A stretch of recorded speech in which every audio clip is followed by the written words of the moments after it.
majlis selain majlis yang seperti ini yang lebih mulia di muka bumi ini. Karena ketika kita berkumpul di majlis yang seperti ini, seandainya kita pulang ketemu teman di jalan, kamu dari mana? Saya dari taman surganya Allah. Itu dibenarkan oleh ulama. Karena perkumpulan yang seperti ini memang raudhah min riyadil jannah. Mudah-mudahan dengan hadirnya kita, dengan kita menikmati acara yang seperti ini, mudah-mudahan kita hadirnya dan hudurnya hati kita di dalam majelis yang seperti ini akan menjadi penyebab dan menjadi pertanda bahwa kelak kita akan menjadi penghuni surganya Allah Subhanahu wa taala. Amin ya Allah. Apalagi sekarang ini bulan Maulid dan sekarang ini majelis Maulid. Bahkan keagungan Maulid ini, kalau saudara-saudara kita di luar mengatakan mengadakan Maulid Nabi ini adalah sebuah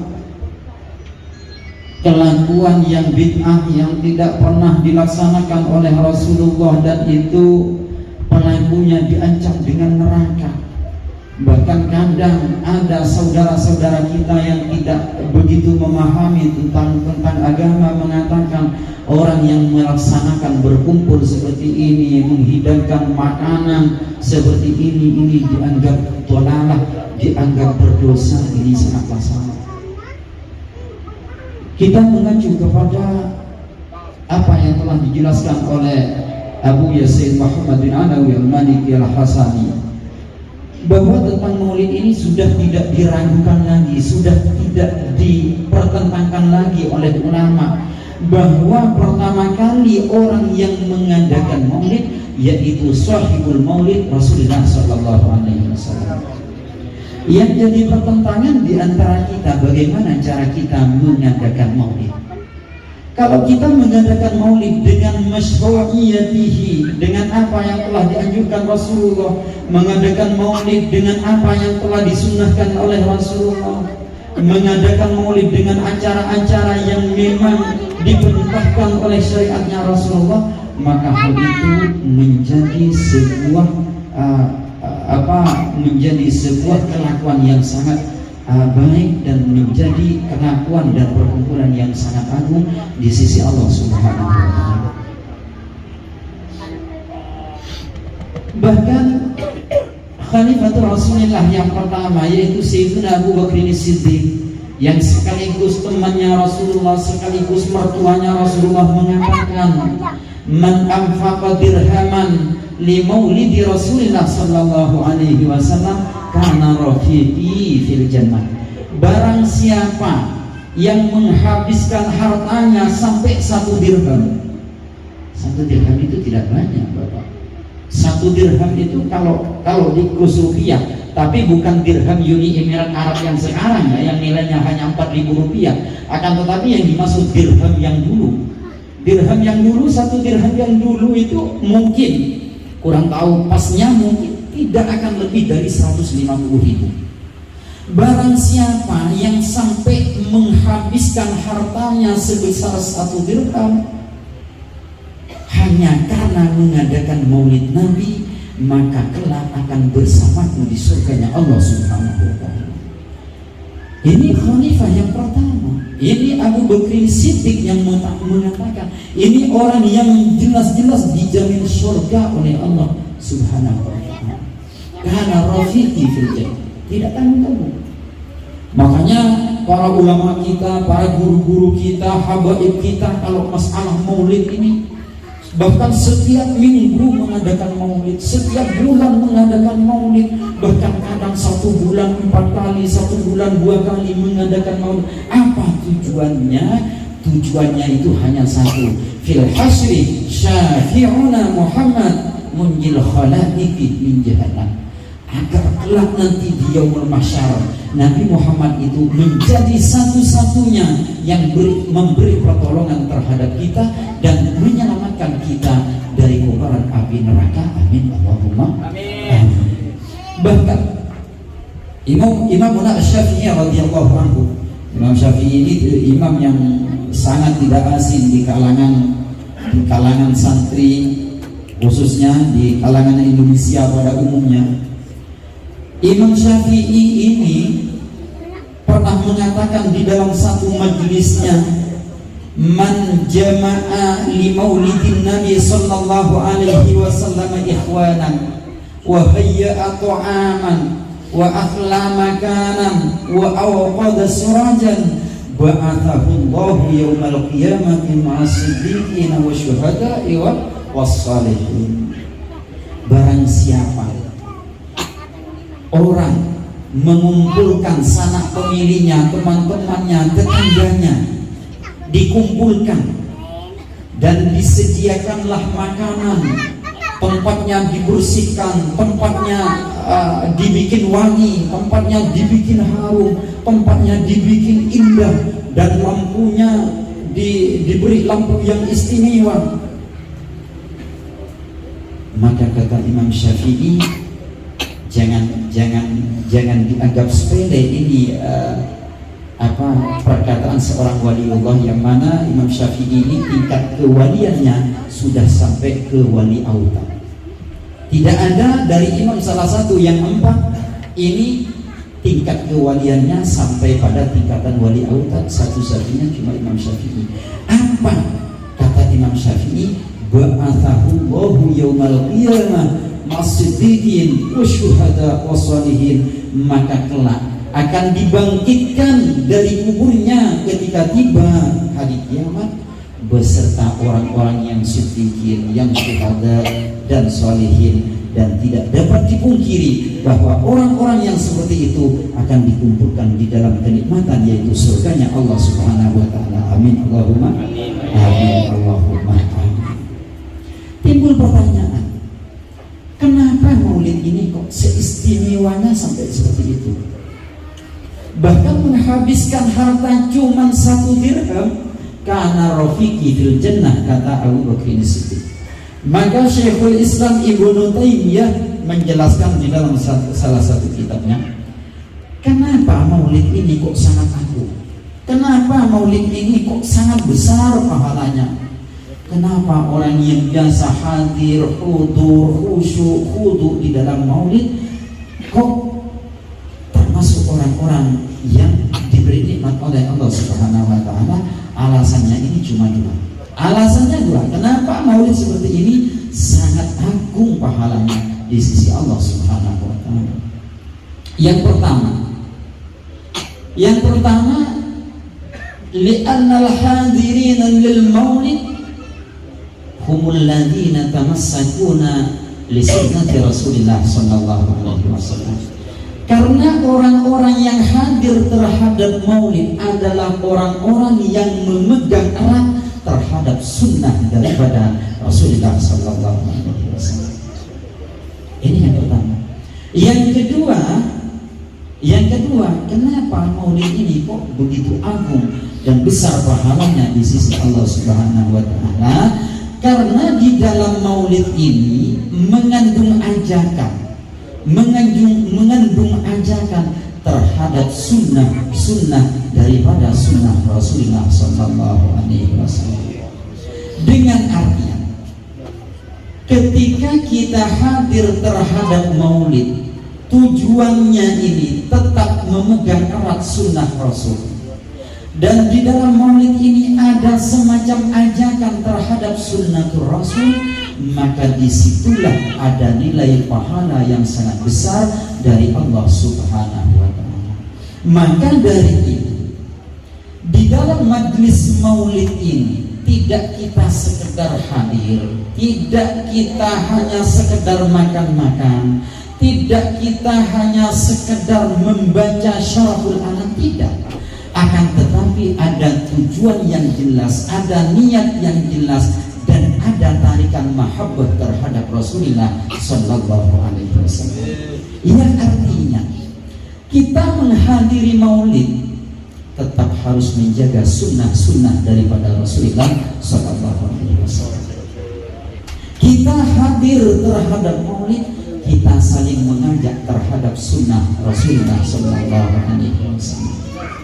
Akan tetapi maulid yang sudah dibiasakan oleh masyarakat kita, oleh lingkungan kita, kadang tidak sesuai dengan apa yang telah diniatkan oleh salafun salihun kita. Bahkan kadang kita hadir pada acara maulid yang seperti ini, di mana acara intinya itu pada syaraful anam, pembacaan maulid. Kadang kita yang lain baca maulid, kadang kita hanya bergurau dengan teman-teman kita. Bahkan kadang kita tidak pernah merasa bahwa di saat itu Rasulullah Sallallahu Alaihi Wasallam hadir dan menghadap kita. Kita harus yakin ketika syaraful anam, ketika mahallul qiyam, la syakka fihi anna Rasulullah Sallallahu Alaihi Wasallam yahdur indal qiyam. Ini yang mengatakan Habib Umar bin Abdurrahman Al-Attas. Ketika mahallul qiyam, ketika syaraful anam dikumandangkan, maka kita harus berhati-hati. Kita harus khusyuk, kita harus hudur, kita harus merasa bahwa di depan kita telah ada wajah-wajah yang agung memandang terhadap kita, yaitu wajah Nabi Muhammad SAW. Makanya guru kita, ulama-ulama kita mengajarkan terhadap kita ketika mau maulid kita mandi dulu. Ketika mau maulid kita bertatayub dulu, pakai wangi-wangian yang lebih daripada hari-hari biasa.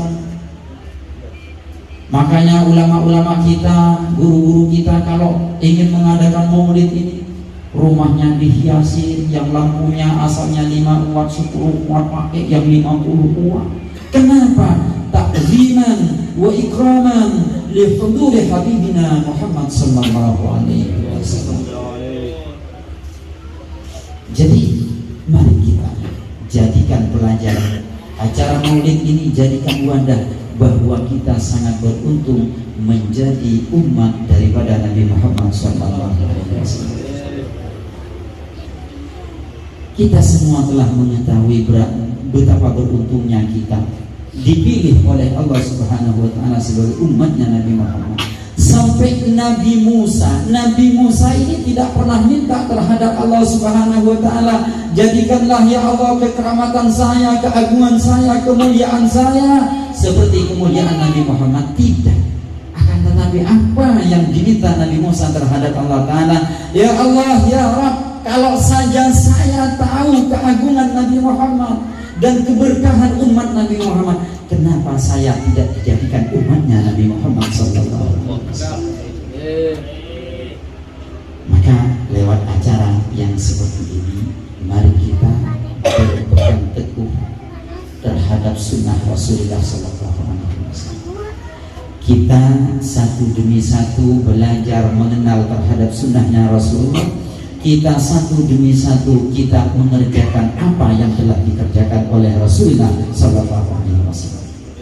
Di antara sunnah-sunnahnya Rasulullah Sallallahu Alaihi Wasallam, Rasulullah itu senangnya bertatayub, bertasayyun dan bertajammul.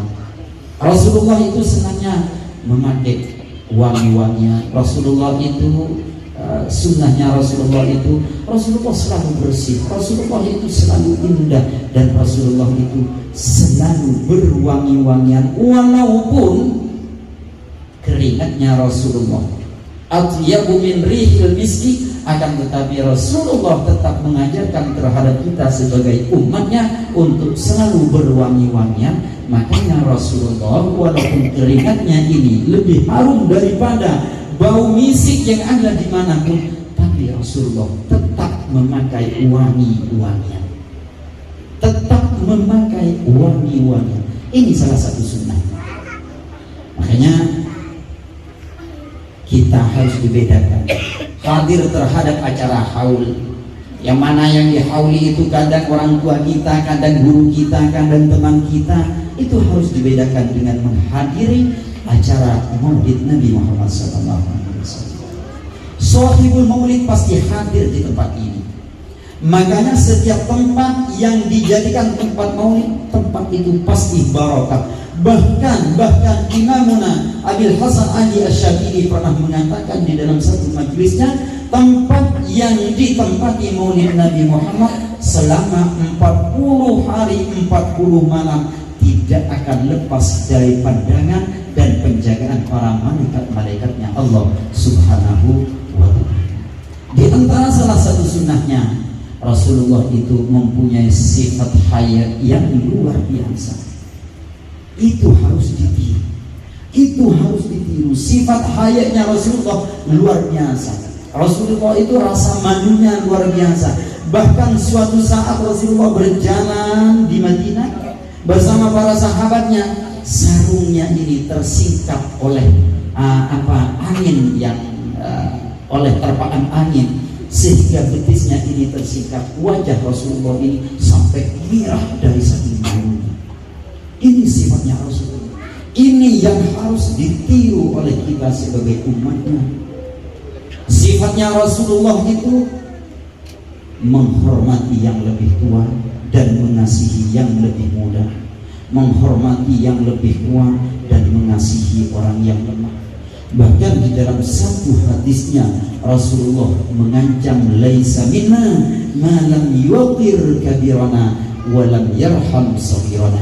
Saya tidak akan mengakui orang itu termasuk dari golongan kami apabila orang tersebut tidak mengagungkan orang-orang yang lebih tua, lebih-lebih di dalam masalah ilmunya, dan tidak mengasihi orang yang lebih muda, lebih rendah, lebih lemah, dan orang yang di bawahnya.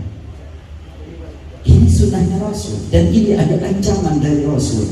Maka kita, alangkah baiknya ketika maulid membawa anak kita, cucu kita, mengajari sunnah-sunnahnya Rasul. Seperti ini sahabat dulu menghadapi Rasulullah. Sekarang seperti ini kita menghadapi ulama-ulamanya Rasulullah sallallahu alaihi wasallam. Kita itu tidak bisa memandang langsung wajah Rasulullah karena kita tidak hidup di zamannya Rasulullah. Akan tetapi kebaikan kita tidak akan berkurang karena Rasulullah sallallahu alaihi wasallam memang sekarang tidak ada, akan tetapi pewaris-pewarisnya bertebaran di mana-mana. Itu yang harus kita tolong, itu yang harus kita muliakan, dan itu yang harus kita bantu perjuangannya. Kita yang hidup di perantauan, kita memang tidak bisa menyebarkan agama Islam secara langsung. Yang pertama karena kita sibuk dengan pekerjaan kita, yang kedua karena memang terkadang pengetahuan kita terbatas, akan tetapi kita diberi rezeki oleh Allah Subhanahu wa ta'ala. Mari rezeki kita perjuangkan di dalam agamanya Allah. Mari rezeki kita bantukanlah di dalam syariatnya Rasulullah sallallahu alaihi wasallam. Maka hati-hati dan ingatlah, salah satu yang paling diwasiatkan oleh Rasulullah sallallahu alaihi wasallam, kalimat terakhir yang diucapkan oleh Rasulullah sebelum nazar, yaitu cuma satu, as-salah, as-salah, as-salah, as-salah, as-salah, as-salah. Wahai umatku, jagalah salat kalian. Wahai umatku, peliharalah salat kalian. Wahai umatku, jangan sia-siakanlah salat kalian. Ini yang dipesan oleh Rasulullah sallallahu alaihi wasallam. Bahkan Syekhul Masyayikh Syekh Hasan Al-Masyad rahimahullah menjelaskan di dalam kitabnya, kalau tidak salah, Is'afu Ahlil Iman biwadha'i fi Ramadan. Di sana dijelaskan, orang apabila sholatnya itu selalu mengakhir-akhirkan, bukan tidak sholat ya, bukan tidak sholat, akan tetapi sholatnya itu selalu mengakhir-akhirkan. Asar jam 3, kalau enggak hampir maghrib enggak sholat asar, kalau enggak hampir asar enggak sholat zuhur, kalau enggak hampir terbit matahari enggak sholat subuh. Maka kata Imam Hasan Al-Masyad, orang itu tidak akan disentuh oleh api neraka, akan tetapi ditaruh di dalam kamar, yang kamar itu ada di dalam neraka jahanam, akan tetapi kamar itu ada di paling bawahnya neraka jahanam. Memang tidak disentuh langsung oleh api neraka, akan akan tetapi ada di dalam kamar, ada di dalam tempat yang mana tempat itu jaraknya dengan api neraka hanya sebatas 1 senti atau setengah senti atau bahkan 1/4 senti. Salat kita itu setiap waktu naik terhadap Allah Subhanahu wa ta'ala. Apabila kita ketika adzan zuhur kita langsung ambil wudhu, langsung sholat kita itu langsung naik ke atas langit yang nomor 7, langsung sujud terhadap Allah Subhanahu wa ta'ala. Ya Allah, jagalah orang ini ya Allah, seperti mereka telah menjaga kami sebagai sholatnya ya Allah. Ini kan sholat, ini sholatnya orang yang sholat di awal waktu. Akan tetapi sebaliknya, apabila orang itu selalu mengakhirkan sholatnya di akhir waktunya, maka sholatnya itu juga naik terhadap langit yang nomor 7 dan bersujud, ya Allah, sia-siakanlah orang ini sebagaimana mereka telah menyia-nyiakan saya sebagai sholatnya. Bagaimana kalau sholat kita yang meminta terhadap Allah? Pasti Allah menerimanya, pasti Allah tidak akan menolaknya. Maka perhatikanlah, sebesar apapun dosa kita, sebesar apapun dosa umat Nabi Muhammad, apabila min ahlil kiblah menjaga sholatnya, pasti dimasukkan terhadap surganya Allah Subhanahu wa ta'ala. Akan tetapi yang lain, ibadah yang lain dikerjakan, maulid setiap minggu,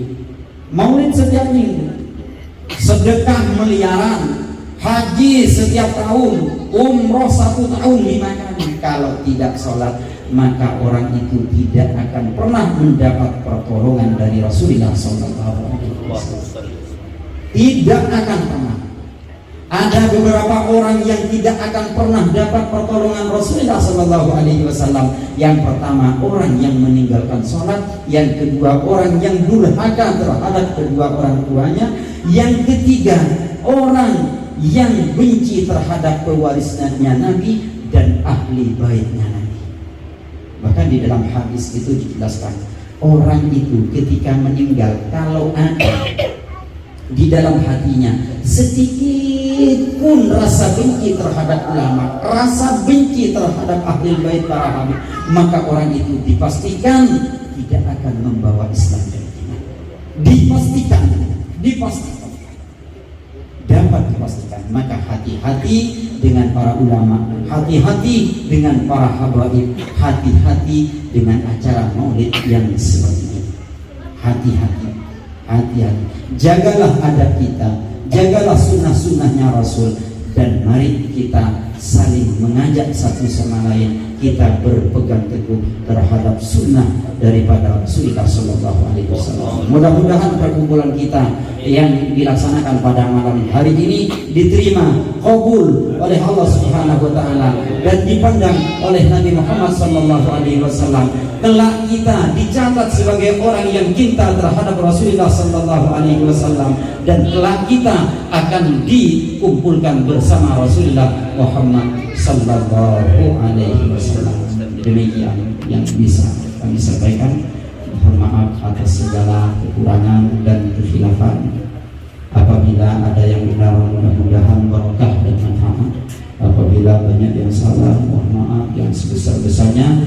Dan pada akhirnya mudah-mudahan kita tidak pulang dari majelis ini, tidak pernah berdiri dari tempat duduk ini, kecuali dosa-dosa kita akan diampuni oleh Allah Subhanahu wa ta'ala. Dan mudah-mudahan perkumpulan ini akan berlanjut. Kita nanti ikrar, kita akan bersama-sama melewati Siratal Mustaqim. Kita akan bersama-sama meminum air telaganya Rasulullah sallallahu alaihi wasallam. Dan kelak insya Allah kita bersama-sama bergandengan tangan masuk terhadap surganya Allah Subhanahu wa ta'ala bisyafaati Rasulullah sallallahu alaihi wasallam.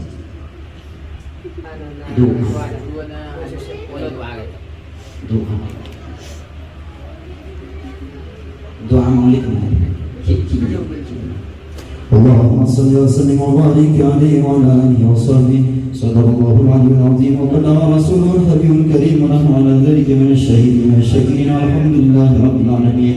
اللهم صل وسلم على سيدنا محمد في الأولين وصل وسلم وبارك على سيدنا محمد في الآخرين وصل وسلم وبارك على سيدنا محمد في النبيين وصل وسلم وبارك على سيدنا محمد في المرسلين وصل وسلم وبارك على سيدنا محمد في كل وقت وحين وصل وسلم وبارك على سيدنا محمد في الملأ الأعلى إلى يوم الدين. السلام عليك أيها النبي ورحمة الله وبركاته. السلام علينا وعلى عباد الله الصالحين. اللهم بلغ روح سيدنا محمد منا تحية وسلاما وجزيه عنا أفضل ما جزيت نبيا عن أمته وأدي الوسيلة والفضيلة والشرف والدرجة العالية الرفيعة وبعث المقام المحمود الذي وعدته يا أرحم الراحمين.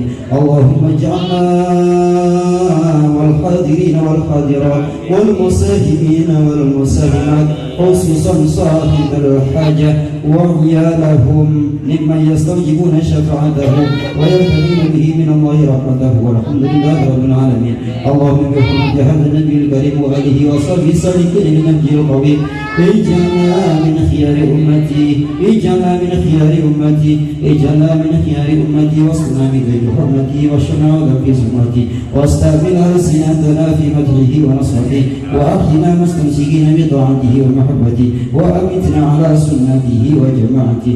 اللهم أدخلنا معه الجنة فإنه أول ما يدخلها وأنزلنا معه في قصورها فإنه أول ما ينزلها ورحمنا به يوم يستشفع به الخلائق فترحمها. اللهم إنا قد حضرنا قراءة مولد نبيك الكريم حافظ علينا ببركته لباس العز والتكريم واسقنا بجواره في دار النعيم ونقمنا في الجنة بالنعيم المقيم.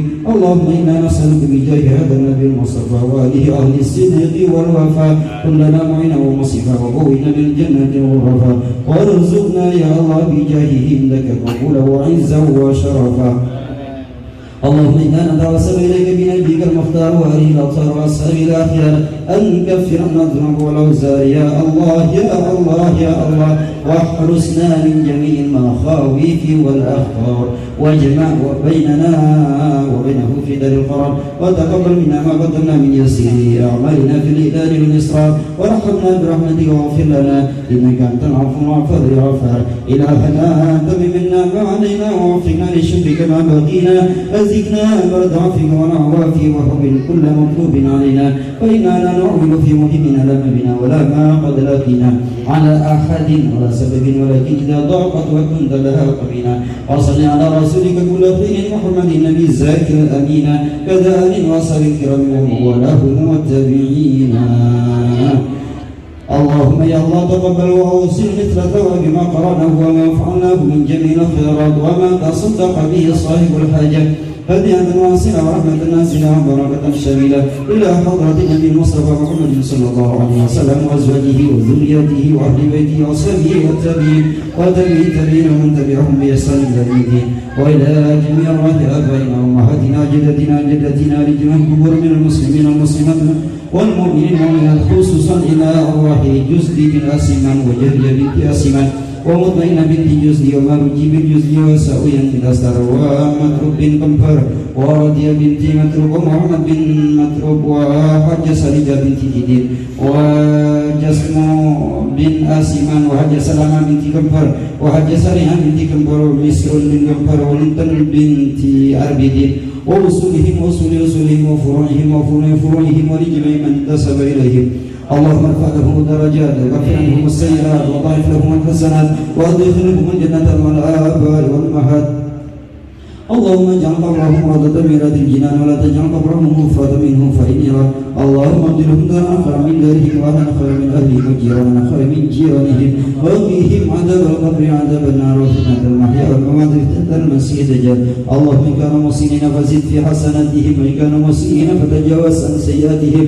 اللهم يا الله كما جمعتنا في هذه الليلة المباركة وفي هذا المجلس المبارك اجمع بيننا وبين آبائنا وأمهاتنا يا الله وأقربائنا تحت لواء حبيبك سيدنا محمد صلى الله عليه وسلم في جنات الفردوس في جنات الفردوس في جنات الفردوس اللهم يا الله ربنا آتنا في الدنيا حسنة وفي الآخرة حسنة وقنا عذاب النار وأدخلنا الجنة مع الأبرار يا عزيز يا غفار يا رب العالمين واختم لنا منك يا خير برحمتك يا أرحم الراحمين صلى الله ربنا على النور المبين أحمد المصطفى سيد المرسلين وعلى آله وصحبه أجمعين صلى الله ربنا على النور المبين أحمد المصطفى سيد المرسلين وعلى آله وصحبه أجمعين صلى الله ربنا على النور المبين أحمد المصطفى سيد المرسلين وعلى آله وصحبه أجمعين سبحان ربك رب العزة عما يصفون وسلام على المرسلين والحمد لله رب العالمين ربنا تقبل منا وقبلنا بسر الفاتحة